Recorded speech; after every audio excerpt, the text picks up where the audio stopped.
এবং বাম সাইডের উভয় পাশ থেকে দাঁত ফেলেছেন, অর্থাৎ ডান সাইড এবং বাম সাইডের নিচের পাটি অর্থাৎ ম্যান্ডিবল থেকে দাঁত তুলে ফেলেছে, মলার দাঁতগুলো তুলেছে। তো দাঁত তোলার ফেলার ক্ষেত্রে মাল্টিপল ডিজিজ, একাধিক সমস্যা তৈরি হয়েছে।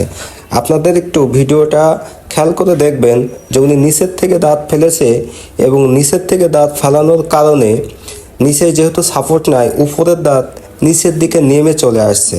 আমি একটু মার্ক করে আপনাদের দেখাচ্ছি যে দেখুন, এইটা কিন্তু তার উপরের দাঁত, নিচের থেকে দাঁত ফালানোর কারণে উপরের দাঁতটি নিচের দিকে নেমে চলে আসতেছে, অর্থাৎ নিচেই নামতে নামতে একসময় দেখা যাবে তার ম্যান্ডিবলে আঘাত করবে বা উপরের ওই দাঁতটি, যে দাঁতটি নিচেই নেমে চলে আসছে সেই দাঁতটি পড়ে যাবে।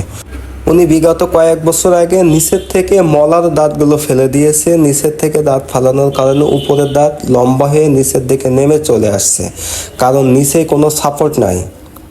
অর্থাৎ আপনারা দাঁত ফেলবেন না।